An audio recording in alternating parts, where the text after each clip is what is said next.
Good to see you again. How you doing? Good.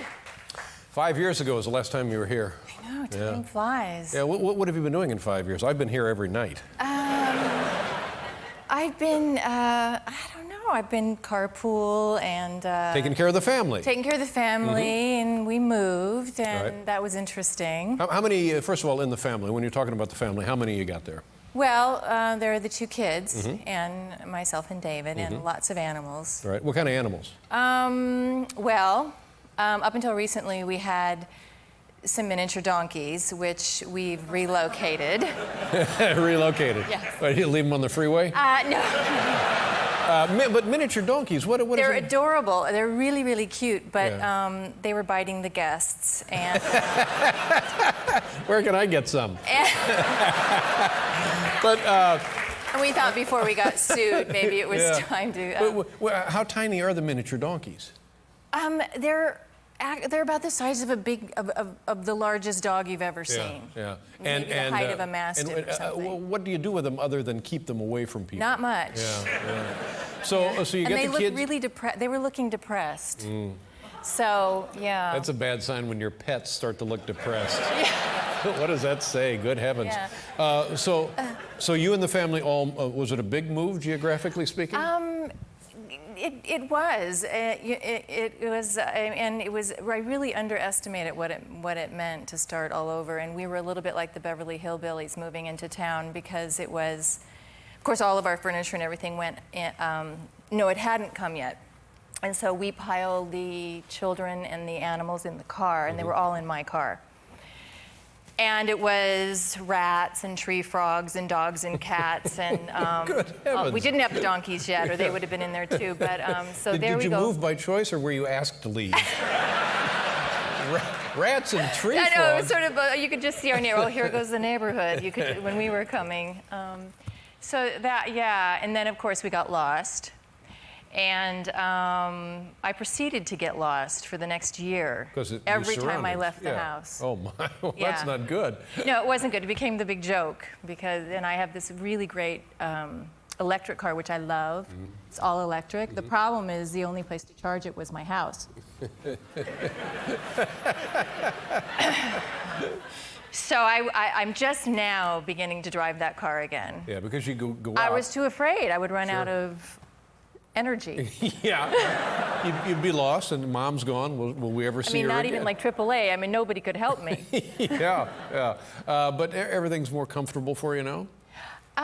Yes. Is this like a rural sort of setting? It's a little more rural. Yeah, I mean, it's not out in the middle of nowhere, but it's just, So this ever is what so you've been slightly doing slower. for 5 years, is taking care of the family and the move and stuff. And are the kids happy that Mom's been around all this time? Well, honestly, I didn't realize how much time was going by, and I was having a great time. And then my kids started saying, "Hey, Mom, you going back to work soon?" I said, "No, isn't it great? I'm here, I'm around. Isn't it nice having me around?" They say, "Yeah, but we really like visiting you at work too." So anyway, they're, I think, kind of happy that I'm back working. And you must be enjoying it yourself as well. You've done like 3 films in the since we saw you last time. Yeah, and they're just now starting to come out. Well, now you mentioned your kids. What kind of a kid were you at that age? A good kid? You trouble? A good student? At which phase are we talking here? Pick one. Like when you were in junior high. Junior high, I was. A little bit of trouble, probably. When I was younger, I just remember kind of roaming the neighborhood.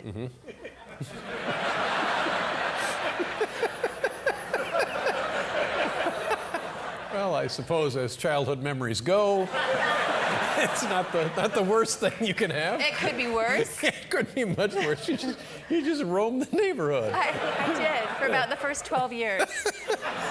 Did you enjoy your summers as a kid? Kids love summertime, right? Yeah, roaming around. I started working though young. That got me out of the neighborhood into the mall.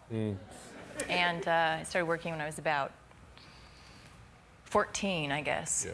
And this was actually the first break I've ever taken, is this little hiatus. So you really that have been I took. working ever since you were 14, yeah. We have some early footage of you. Oh boy, can't wait to see that. Yeah, this is a show called, it was Fantasy Island. Yeah. Yeah, and this was a big show for ABC, and it was on, I think, right after Love Boat on Saturday nights. So this was a powerhouse 2-hour blockbuster TV viewing It's a big schedule. break in Yeah. my career. And do you remember the part and getting the part and what the part was? I do. I remember. I remember the line Oh, what's the line? because it was only one line, I Right. believe. Who is he, Naomi? Who is he, Naomi? And what was the what was the story? I don't remember what the Yeah, story it didn't was. make any difference. Okay, so Oh, no, I do remember. It was the Island of Lost Women, and I was one of the lost women. And we were all in different color togas. so it's just like that show Lost. Now it's the same thing. Exactly. There are They no new copied- ideas. Exactly. That's Yeah. right. Okay, so here we are, and this we believe is your first speaking role on television. Yes. Okay, Michelle Pfeiffer, Island of the Lost Women. Take a look. Who is he, Naomi? A birdman. He saved me from them. He has powers beyond belief. Really?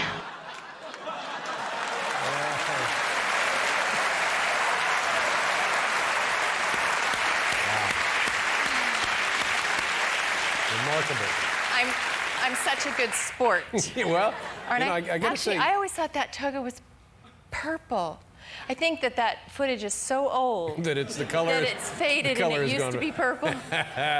I got one in purple if you need it. How are you? Good. I really, I love this film. I thought it was keen, and I enjoyed the whole thing. And nice going, congratulations. Thank you. Yeah. Thank you so much. It was, must have been fun because it was a nice, smart. Well, tell folks what it's based on. I don't know much about the source material. You explain that. Well, it's based on a piece of French literature, Colette, which I wasn't familiar with either. It's actually a book that was banned when it was first published. And Well, by- you've come to the right place.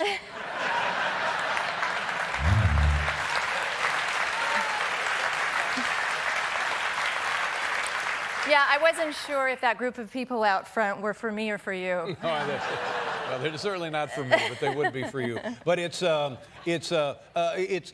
to be sort of fluffy, but yet it's very compelling, sort of engaging human interactions, isn't it? Well, it is interesting, and when I read Christopher Hampton's script, which is wonderful, and then of course I had to read the novel, and when I had heard it was a piece of French literature, I thought, oh God, I'm gonna have to Right. plod through this thing. Sure. And you know, I was really surprised to find it was just what appeared to be at first read this sort of light and frothy material, and then the more you look, it's sort of like peeling away an onion. You know, she has this beautiful, very kind of precise way of writing that is deceptively very wise. Yeah, it's great fun to watch. It's great fun, very entertaining.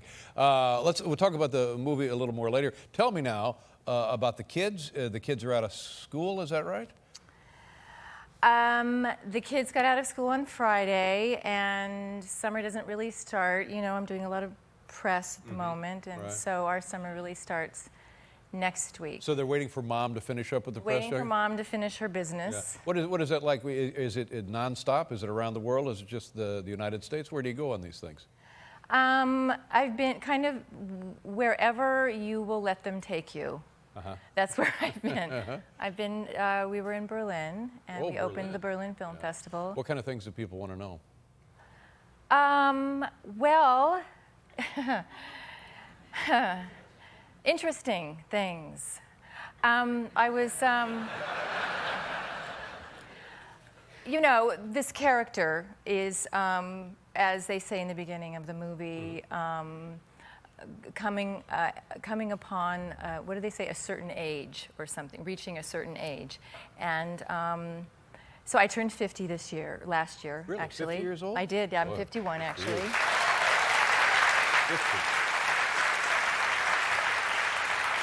And And so I get a lot of questions about age, and that's also one of the themes of the story: older woman, younger man. And so I was being interviewed by a group of foreign journalists, and many of them had accents, and sometimes it was hard for me to understand them.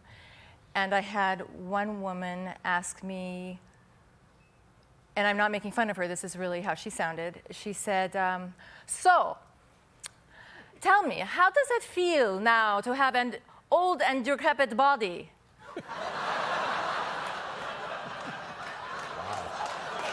Wow. Really? And, I thought, I didn't understand her. Yeah. I mean, she really didn't say that. I said, excuse me, did you say I had an old and decrepit body? Yeah. How does it feel? So, anyways, questions like that. It's been a really pleasant publicity. It's fun to get out there and mix it up, isn't it? Yeah. But what do you say to that? I mean, how can you not? First of all, you're giving them the benefit of the doubt that maybe there's a language, something lost in the language there a little bit. But how do you go on from that? Well, she was the same woman who had asked me years before, because I remembered her. Mm-hmm. She said, do you think what you're wearing is appropriate? And she was like 60 and had on a miniskirt. Mm-hmm. And I said, you're the one who asked me 2 years ago if I was dressed appropriate. So. Yeah. Oh, heavens. Well, you don't need that, for God's sakes, do you? No, I don't. Well, let's move on. And now, so when the kids are out of school, what does that mean? Does that mean big fun or a lot of time driving them around? Well, my daughter is 16, and she's getting her driver's license, and so perhaps she can do some of the driving, but she's, I'm not allowed to drive with her. Really? What? I don't know what that means. Because I make her nervous. And she's a very good driver, but yeah, I make her. Now, I was a terrible driver when I was her age, and I guess it's maybe one of those things where, we project onto our children sort of how we behaved at their age, and I totaled my car when I was 16. Oh, well, there you go. But not in one fell swoop. It was sort of over a period of time. That's even better. Yeah. A series of costly accidents. Yeah. And I don't think I injured anybody. Yeah, good. But good. yeah, no, the poor car though. Yeah. I think I went through a few transmissions too. But what kind of car was it? Do you recall? a 65 Mustang. Oh, buddy. Yeah. Oh, Yeah. man, nice going. It was bad. Yeah, Yeah. that's pretty good. I like that.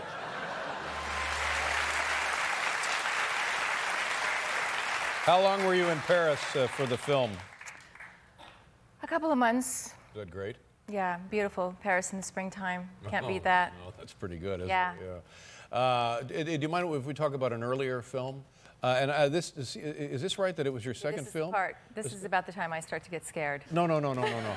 Oh, really? Well. God only knows what you're going to bring out of the closet. Okay, no, that's a good one. Yeah. Now, was that truthfully just your second film? No. That was, well, maybe only the second one I would have wanted you to see. But it was probably, the second one that people mostly know about. This is one of those movies, and who knows whether you know it when you're making it at the time, but has become a classic, a standard, an iconic film. Yeah. People commit the dialogue to memory. I know. And I think it's because of the characters are so outsized. They're so bigger than life, really, aren't they? I don't really know what it is, but it is. It's almost like, in a different way, sort of the Rocky Horror Picture Show kind of following. And How did you get the part? Well, I think by slicing and dicing Al Pacino. Really? I went, it was a very long auditioning process, and actually at one point they had said, go away, you're just terrible, and Al doesn't like you, and No, you're not going to get the part. no, that didn't No, happen. honestly. That didn't No, happen. it did happen. That's right. And, Al doesn't like you. Al doesn't want you, Yeah. he wants somebody else. So I'm not joking. So, and I was kind of relieved because they'd kind of been torturing me for 2 months or so, and so I went away and licked my wounds, and then a month later I get a call, they want to screen test you, and so I went. And I did the screen test, and it was the scene where Elvira kind of erupts in the restaurant, and she's really strung out at that point, and she sort of clears the table of dishes, and glasses broke, and dishes broke, and cut, and I look around, and of course it's white, there's blood everywhere. Oh my. And of course 20 people converge on me, and they're looking to see where I'm cut, and I'm not cut anywhere, and I look over, and I've cut Al Pacino. This is the screen test. This is the screen test. This is your. This Hello. is the guy who already hates me, okay? And so I thought, well, there goes that, I guess. And but I actually think it's when he began to like me. Wow. Nice to see you. Well, this is great. Nice. I want to tell you. You tell them to do that? No, are you kidding? I can barely get him to pay attention. That's lovely. That's very nice. Now, I want to say something here, and I don't want to be stupid about this, and forgive me if it seems untoward or clumsy, but I've seen you in films, and I've seen you on other shows and stuff, and but I've never seen you like here, and oh my God. You know what I mean? It's just, you just look fantastic. Oh, well, thank you. And thank you for being on the show. Oh. Can I get you anything? No, I'm fine. Yeah, well, it's nice to have you here, for heaven's sake. Maybe a heater. Yeah, we like to keep it a little chilly. Are you guys freezing? Yeah. You should tell your guests to dress in layers.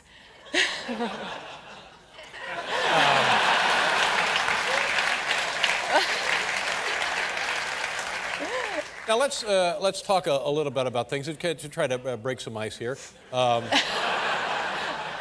We've wanted you to be on the show, and after I saw in '88 the fabulous Baker Brothers, I just thought, oh my God, can you get any better than this? And that's when I really got excited about, well, let's see. And of course we couldn't, and now here you are, like 20 years later. I'm always interested because we don't want to repeat mistakes we may have made in the past. Was there a reason that we were unable to make this booking straight away? Well, do you remember I was booked on the show and I didn't show up? That's right. I do remember that. It was like a year ago or something? Oh no, it was a while ago, and I thought you might be a little upset with me, so it's taking me this long to get my courage to come back on. That's very sweet. But yeah, I'm never serious about what did I say? Oh, I don't know actually. So you thought you had irritated me? I thought perhaps I had irritated you. No. Yeah. I'm accustomed to women like you standing me up.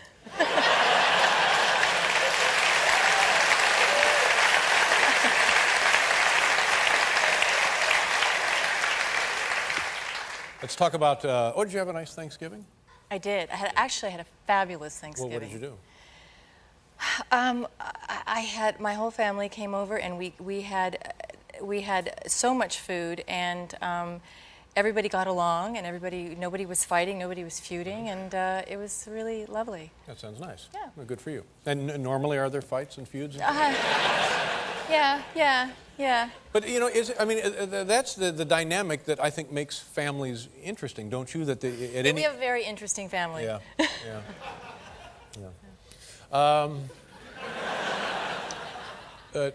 Tell me about what you did before you became an actress in films. I had many jobs, and Where were you born? I was born in Orange County, and the last job I had, or the job that I had while I was pursuing acting, was I worked at a supermarket. I worked at a supermarket as well. Is that right? Yeah. How old were you when you started at the market? I was about 19, I think, when I started working at the I was about supermarket. 16. Yeah. And what did you do? Well, they started me bagging. I started bagging. Bagging, yeah. And then I I worked, was a bag girl as well. Yeah. Worked your way up. worked my way up to, eventually did, it was in produce. Produce.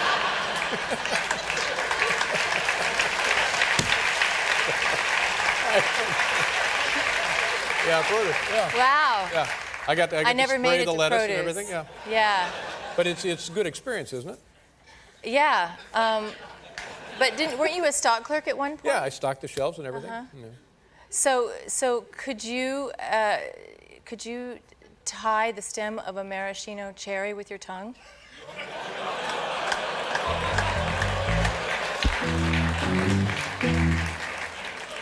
You know, that wasn't required when I... Really? No, I didn't. That never came up. Really? Really? Oh. You can do I that? thought all stock clerks knew how Not to do me. that. No, Oh. no siree. The ones at Vaughn's did.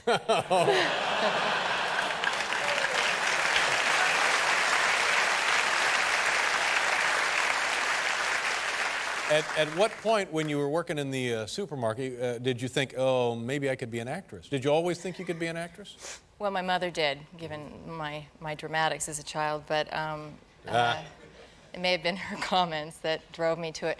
But no, I had always wanted to but it was so far from any kind of reality where I grew up. I didn't know any actors. I didn't come from any kind of artistic background really per se. And I was checking groceries one day, and there was a woman who was arguing with me about the prices of her cantaloupes. And I know that woman. Yeah. she came to your Yeah. store too. I've had that argument, Yeah. sure.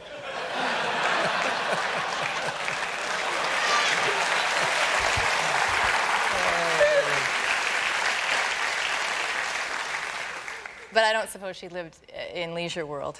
No. No. No. Okay. Different woman. And that was a turning point for me. Had you done any acting like in high school? I or- did. It was one of the few classes I actually attended. Yeah. And I loved it. Yeah. What was the first thing you were able to do then professionally after you left the supermarket?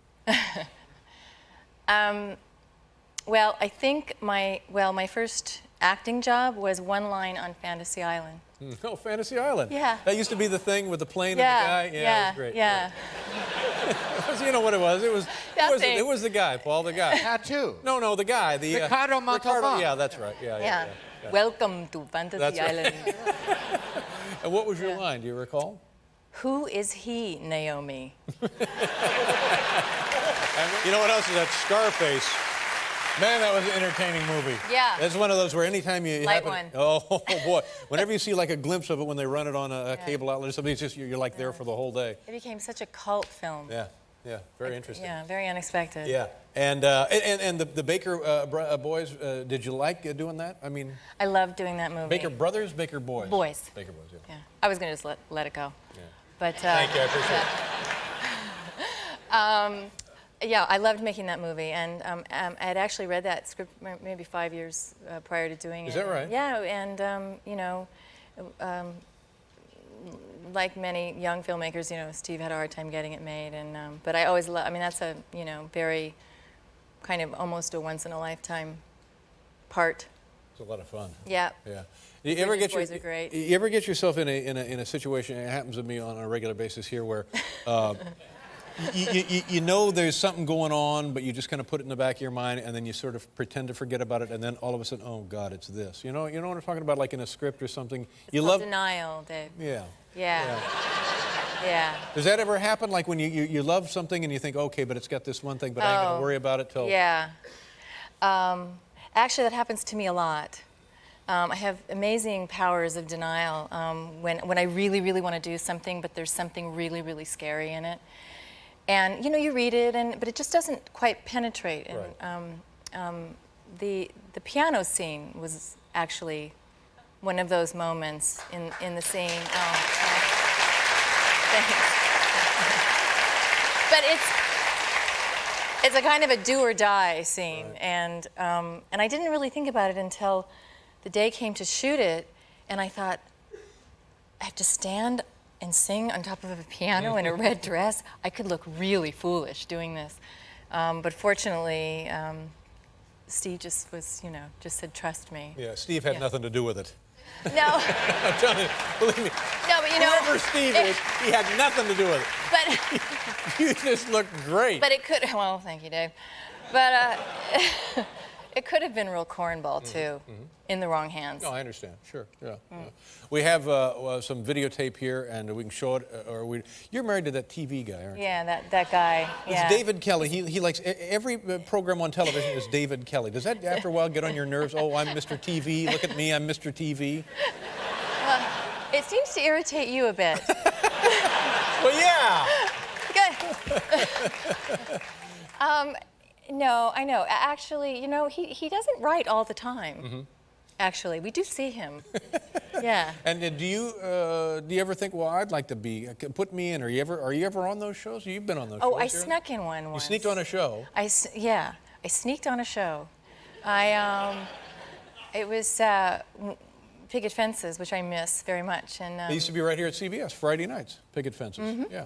And he's a real practical joker, my husband, and he had played a big practical joke on somebody in the office, and the producer leaned over and he said, "You want to get him back?" And I mean, there was no reason for me to get him back, but I think he said, "Do you want to get him?" Right. Because he's hard to get. And so anyway, he said, "We'll sneak you in the show and not tell him." And a long time went by, and then he wrote this episode about, it's kind of twisted. The show was enigmatic as it was. It was Yeah, strange yeah. to begin And with. this one, and it has kind of a, funny sense of humor. And it was about a masseuse who was murdered. And it was, in doing the investigation of the murder, they discovered that he was performing a procedure, a little extra called the squiggle on some of his clients. And so they were interviewing all of his female clients, and I was one of them. And you were one of them? I got the squiggle. And your husband didn't know anything about it until he didn't. sees the show? Well, then months go by, and I had actually forgotten about it, and I was back in my bedroom breastfeeding my child, and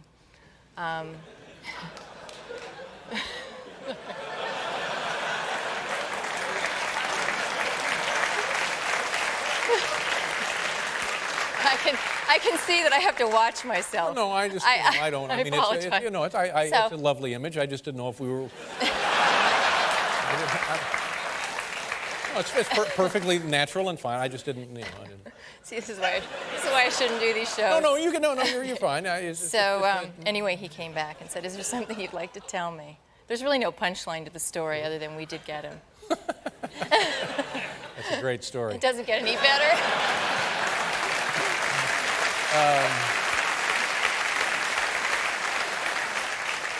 Let's knock through some of these, and you just say anything you want about them. Batman Returns, and for my money, that was the best Batman right there. Michael Keaton was Batman. I thought he was great. I thought you were great. Was that fun? You guys were. It was really fun. It was hard work. Just the physicality of it all. The suit was impossible, but it was really, really fun, and it was really, I think, just such a joy to be in a Tim Burton movie because I'm such a big fan of his. The Age of Innocence? It's a lovely piece of work, wasn't it? That was fun, too. Yeah. That was crazy. Dude, where's my car? Oh, wait a minute. Oh, no, that's my bill from Blockbuster. I'm sorry, I don't know. Let's, do you mind, can we show this tape or not? Do you mind if we show the tape? Is this If I Am Sam? No, we'll get to that. This is the Miss California pageant, 1978.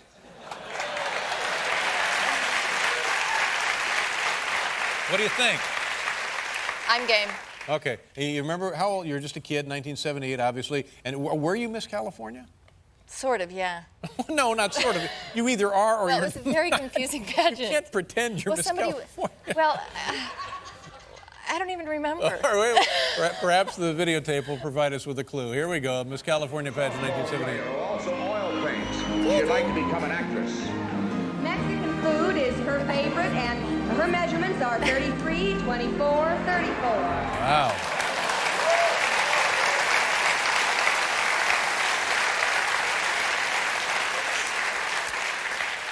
Yes, you were Miss California. Welcome back. Thank you. I panicked a little bit. I thought I had a hair clip left in my hair. No, you look, even if you had a hair clip left, It would be all right? you would look Okay. fantastic. Thank you. How you doing? Okay. How was your summer? Do you do stuff like a big star like you? Do you do stuff in the summer? We went to the Galapagos Islands this summer. Really? You and your family? Yeah. Wow, that's exciting. And then they're located where? So off the coast of Central America? Yeah, off the coast of Ecuador. And, you know, it's one of those trips you have to plan a year ahead of time Right. because... It's not a weekend kind of place. No, it's a bit of a journey. Yeah. And We're just going to run off to the Galapagos for Yeah. the weekend. We're going to go down for brunch. and you know, I mean, I've been pretty vocal about that I don't like the water at Oh, you all. don't like water? No. And You don't like being in it? You don't? I mean, you drink it? yes, I Yeah, drink it right. and I take baths. And but I don't like swimming in it. Oh, as a recreational Yeah. medium. It feels unnatural to submerge, you know, underwater to Right. me.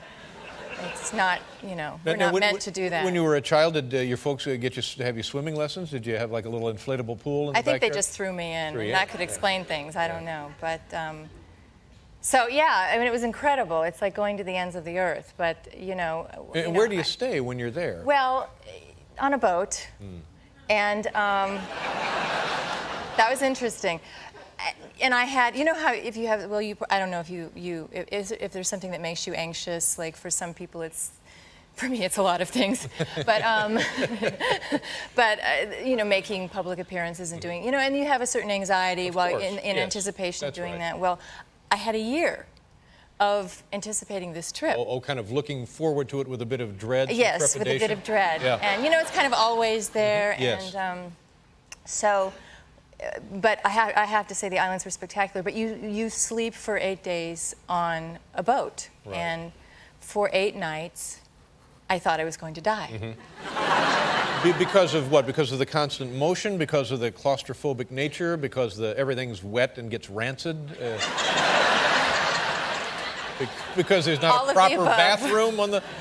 No, I mean, you know, the accommodations were fine. I mean, there is an odor, which is, you know, unpleasant. But that is actually fine with me. No, we were on this boat and it was beautiful to look at, but they made it look like a sailboat and it really wasn't a sailboat. Well, what was it?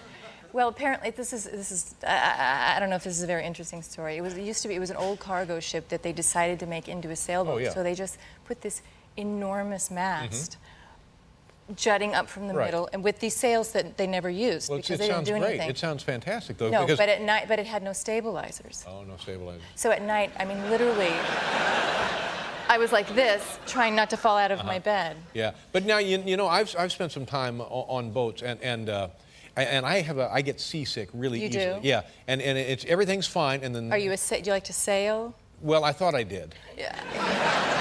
And 1 minute everything's fine, and the next minute you know that your lips are vibrating. You know that.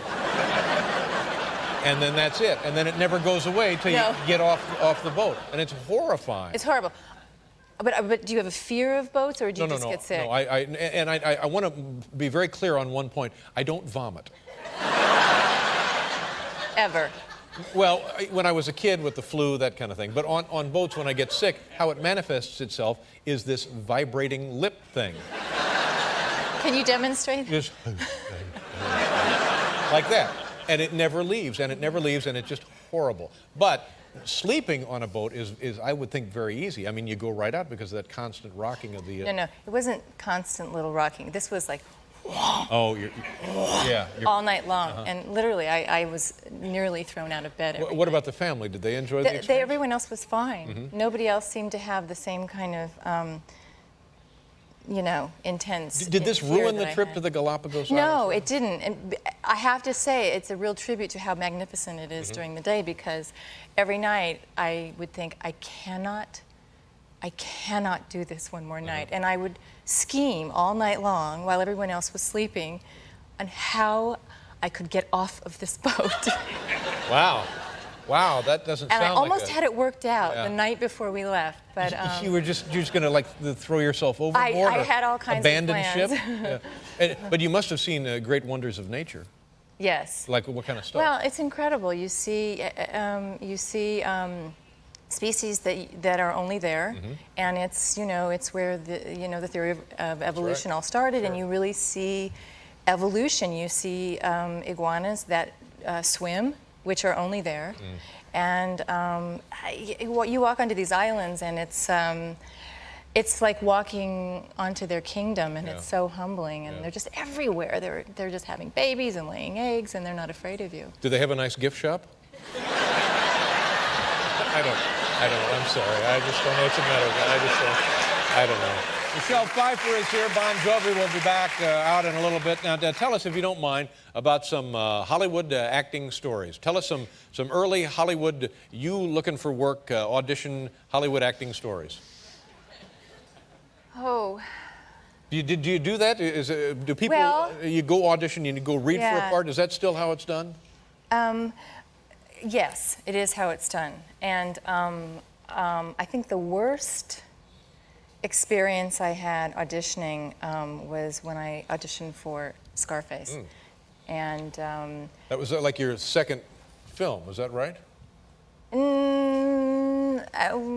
my second sort of film that people saw. People noticed, yeah. Yeah. And so anyway, I went in and I auditioned, and the only thing prior to that anybody knew me from was Grease 2. So I didn't come in loaded with good baggage. Oh, come on. And Grease 2 is a classic. yeah, of sorts, yeah. And Now, who's at the audition? Who is there for the reading? well, I met with the casting director, and then she thought I was okay enough to come back and meet with Brian De Palma, which I did, and then it was a very, very long auditioning process, and it went on for months. And the longer that it went on, I just got worse and worse, and it got That's to where, understandable, though, because the pressure kind of accumulates exponentially with each visit. Yeah. And you see actors. I mean, fear is your worst enemy. It just gets a hold of you, and you're done for. So, anyway, I got so bad. They just said, you just suck, and so it's not going to work for you. So by that point, I was just relieved because I just couldn't take it anymore. Right. And a month goes by, and they call me to come in and do a screen test. I thought, no, please. They keep pulling me back in. So I go, and at that point, things were so bad, I had nothing to lose. Fear was gone, and I did this really good screen test, and I did this scene at the restaurant, and I broke dishes, and they went flying, and cut. There's blood everywhere. Wow. And they're checking me, oh my God, are you all right? And they can't find any cuts on me, and we look over, and I cut Al Pacino. Excellent. And I thought, oh, this is great. Oh, I'm a shoo-in now. Anyway, I actually think that endeared me to him. So I think maybe that may have actually what got me the part. The torment that goes through that, and then you finally get the job. The job is probably much easier than the auditioning process. Actually, no. Really? No, it was kind of tough. It was long. It was kind of, yeah. The subject matter, and it was like, I was young, and it was sort of a lot of guys. And Well.